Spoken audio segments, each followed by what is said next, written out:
एकांतवासी गंगा स्नाने देवाच्या पूजने प्रदक्षिणा तुळशीच्या युक्त आहार विहार नियम इंद्रियांचे सार नसावे वासर निद्रा बहु भाषण. महाराष्ट्राचा आराध्य दैवत राजाधिराज भगवान श्री पंढरीनाथ परमात्मा, कैवल्य साम्राज्य चक्रवर्ती विश्वसंत महावैष्णव ज्ञानराज माऊली, शांती ब्रह्म संत श्रेष्ठ एकनाथ महाराज, जगद्गुरु संत श्रेष्ठ तुकाराम महाराज, स्वानंद सुखनिवासी प्रातः स्मरणीय परमपूज्य श्रीमंत सद्गुरु नलद नारायणजीजी महाराज, परमपूज्य सद्गुरु श्री वामन बाबा सावळाराम बाबा महाराज आदी करून सर्व साधू संतांच्या चरणी विनम्रपणे नतमस्तक होतो. माझ्या समोर उपस्थित माझ्यापेक्षा ज्ञानाने वयाने अनुभवाने ज्येष्ठ श्रेष्ठ कीर्तनकार प्रवचनकार मातृभगिनी श्रोता गायक वादक आदी करून कलाकार वर्ग, तुम्हा सर्वांच्या चरणी साष्टांग प्रणिपात करून परमात्म्याच्या संकीर्तनाला आरंभ. विठ्ठला विठ्ठला.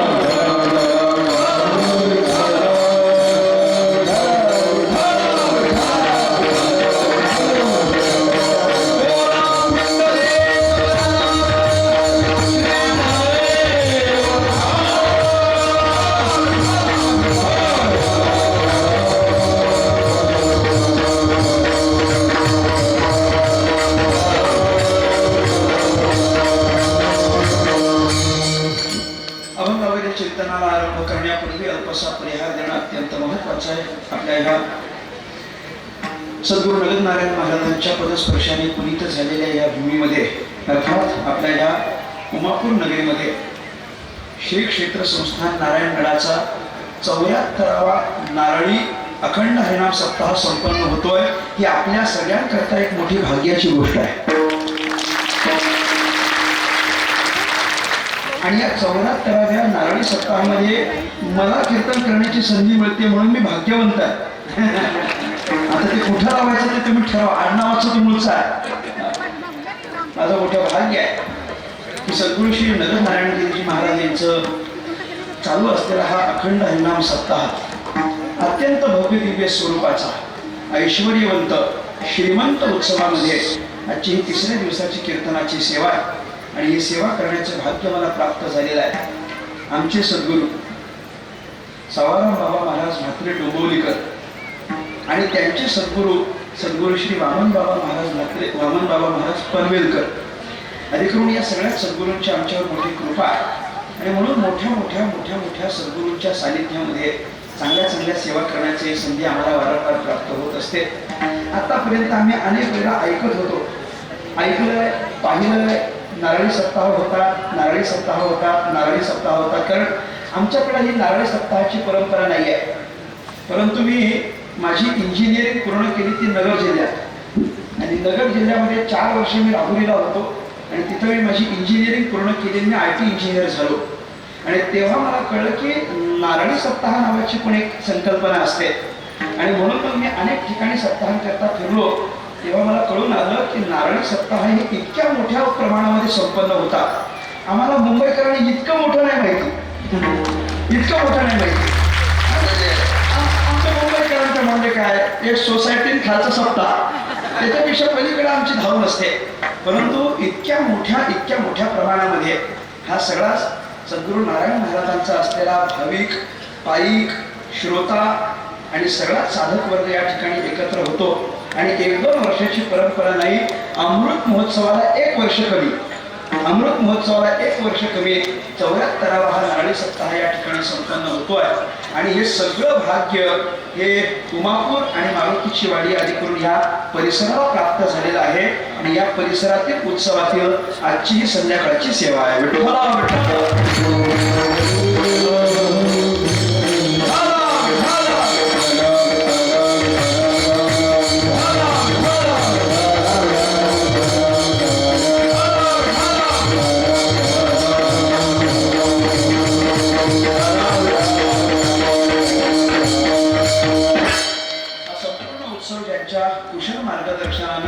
त्यांच्या आशीर्वादाने संपन्न होतोय. नारायणगडाचे विद्यमान अधिपती परमपूज्य परमश्रद्धेय आदरणीय श्रीगुरु श्री महंत शिवाजी महाराज यांच्या चरणाशी मी अत्यंत विनम्र भावाने नतमस्तक होतो.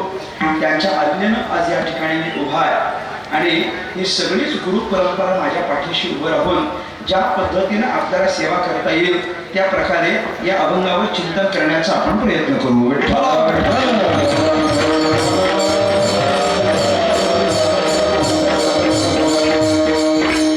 सेवेकरता निवडलेला अभंग जगद्गुरु श्री तुकाराम महाराज यांचा अभंग 4 चरणांचा आहे. सगळ्यांच्या परिचयाचा, सगळ्यांच्या पाठांतरातला ओळखीचा अभंग आहे.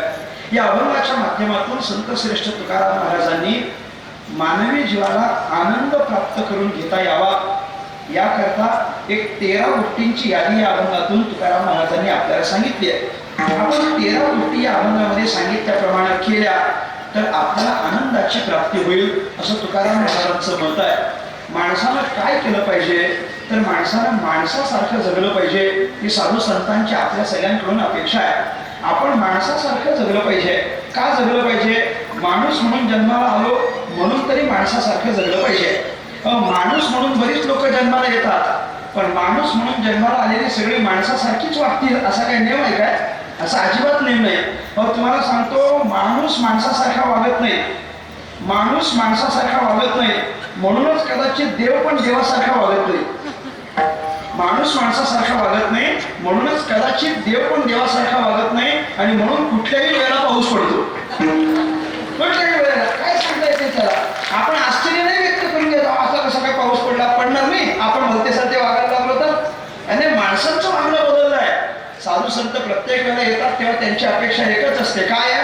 काही नाही. माणसानं फक्त माणसासारखं वागलं पाहिजे. माणसानं माणसासारखं वागावं. आमचे गुरुदेव असं म्हणतात की माणसानं माणसासारखं जन्माला आलं ना तर कमीत कमी माणसासारखं तरी वागलं पाहिजे. कमीत कमी एक 3 प्रकार मी तुमच्या डोळ्यासमोर ठेवतो. त्या 3ही प्रकारचं जीवन मी तुम्हाला सांगतो आणि या 3ही प्रकाराला तुम्ही एक उपमा द्यायची. एका जीवनाला तुम्ही वाईट म्हणायचं, एका जीवनाला तुम्ही बरं म्हणायचं आणि एका जीवनाला तुम्ही उत्तम म्हणायचं. 3 गोष्टी मी तुमच्या डोळ्यापुढे ठेवतो. ऐका. माणूस म्हणून जन्माला आला नको तसा वागला आणि राक्षसासारखा मेला. हे कसं आहे सांगा? कसं आहे बोला. सगळ्यांनी बोलायचं बरं, मला एकट्याला कीर्तन करता येत नाही. हे कसं आहे जीवन? अत्यंत वाईट आहे. माणूस म्हणून जन्माला आला, माणसासारखा वागला, माणसासारखा मेला. हे कसं आहे? हे बरं आहे. आणि माणूस म्हणून जन्माला आला, साधू माणसासारखा वागला आणि देव माणूस बनून मेला. हे कसं आहे सांगा? उत्तम.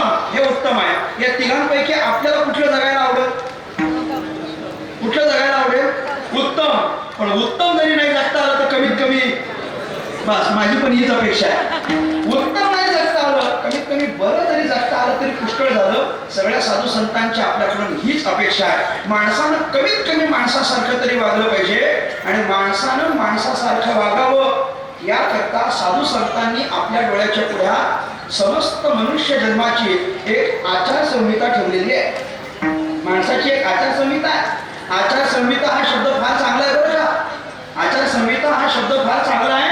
दुर्दैवानं तो आपण निवडणुकीतच ऐकतो, इतर वेळेला आपण ऐकत नाही. आचारसंहिता म्हणजे नियमावली आहे. आचारसंहिता म्हणजे काय आहे?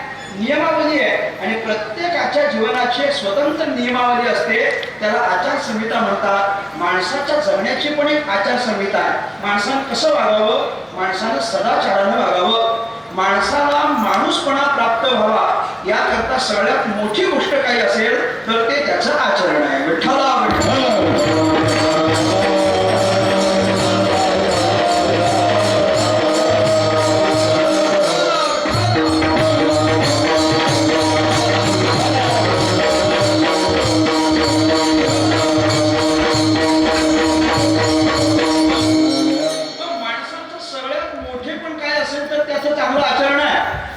सुभाषितकारांनी असं म्हटलंय, आचारो परम धर्म हा आचार्यात लभते प्रतिष्ठा. हा आचार म्हणजेच परम धर्म आहे.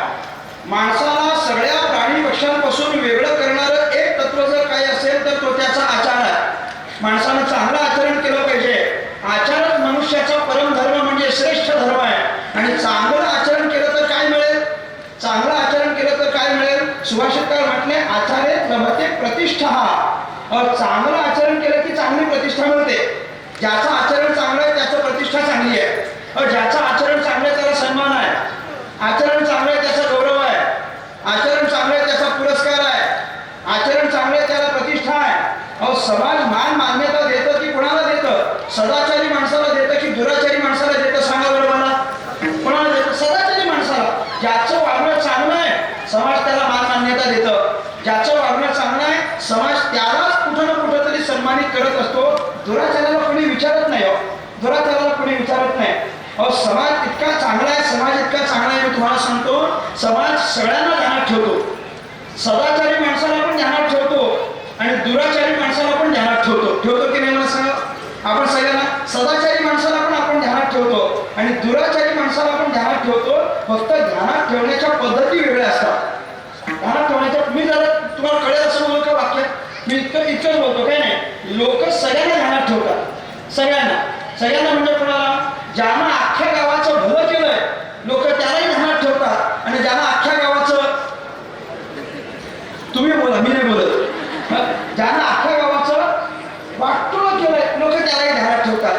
दोघांना ध्यानात ठेवतात पण दोघांना ध्यानात ठेवण्याच्या पद्धती मात्र वेगळ्या आहेत. सदाचारी माणसाला ध्यानात ठेवत असताना खूप चांगल्या पद्धतीने ध्यानात ठेवतात आणि दुराचारी माणसाला ध्यानात ठेवताना कधीच माणसं चांगल्या रीतीने ध्यानात ठेवत नाही. आपल्याला मिळणारी प्रतिष्ठा ही जर सदाचारामुळे प्राप्त होत असेल तर माणसानं काय केलं पाहिजे? माणसानं चांगलं आचरण करून जगलं पाहिजे.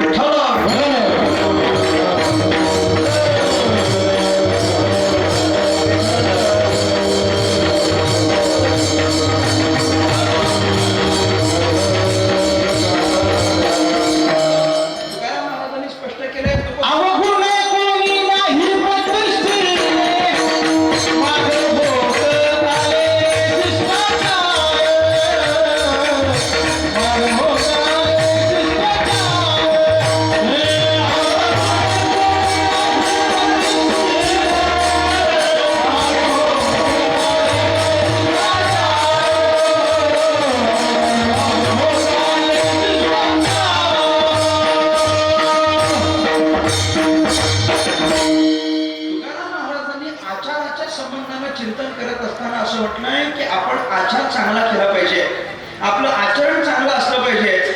मग माणसाला काय व्हायचं ते होऊ दे. माणसाला किती मोठं व्हायचं ते तुम्ही व्हा.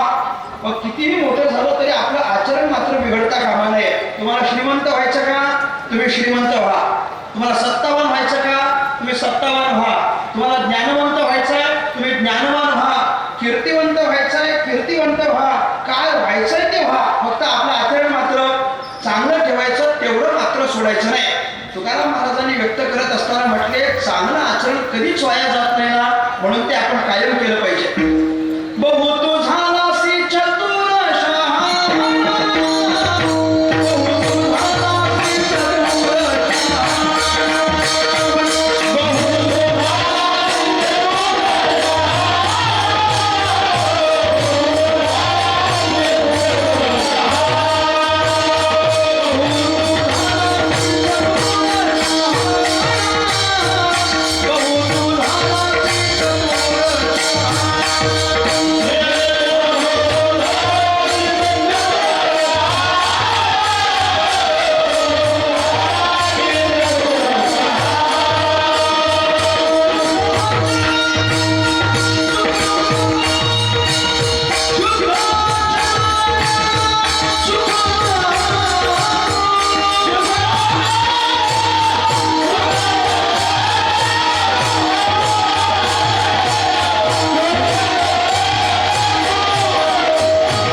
असं चतुरच आहे, सगळे चतुरच आहेत. तुम्ही काय व्हा, तुम्ही शहाणे व्हा. तुम्ही शहाणे झालात तरी चालेल. कारण तुम्हाला सांगतो, माणूस शहाणा झाला तरी चालतो. शहाणा बरा, शहाणा बरा. पुढचं बोलू की बोलून घेता? शहाणा बरा पण अति शहाणा बरा नाही. त्याच्यामुळे तुम्ही शहाणा व्हा. बहु तू झालासी चतुर, बहु तू झालासी शहाणा. शुद्ध आचरणात चुकवू नको. चांगलं आचरण मात्र सोडायचं नसतं. का सोडायचं नाही? चांगलं आचरण हे कधी ना कधीतरी फळ देतं. चांगलं आचरण चांगलं फळ देतं. ज्या आचरणानं आपल्याला चांगलं फळ मिळतं असं शुद्ध आचरण आपण करावं, ही साधू संतांची आपल्याकडून अपेक्षा आहे. विठ्ठला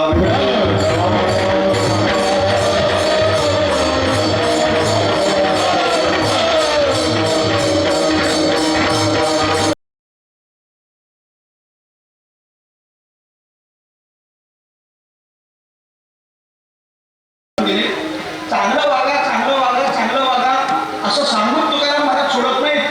चांगलं वागा, चांगलं वागा म्हणत असताना चांगलं वागायचं म्हणजे काय करायचं याची पण एक व्यवस्थित यादी तुकाराम महाराजांनी आपल्याला घालून दिली आहे. आणि म्हणून त्याला मी जीवनाची आचारसंहिता असं म्हटलो.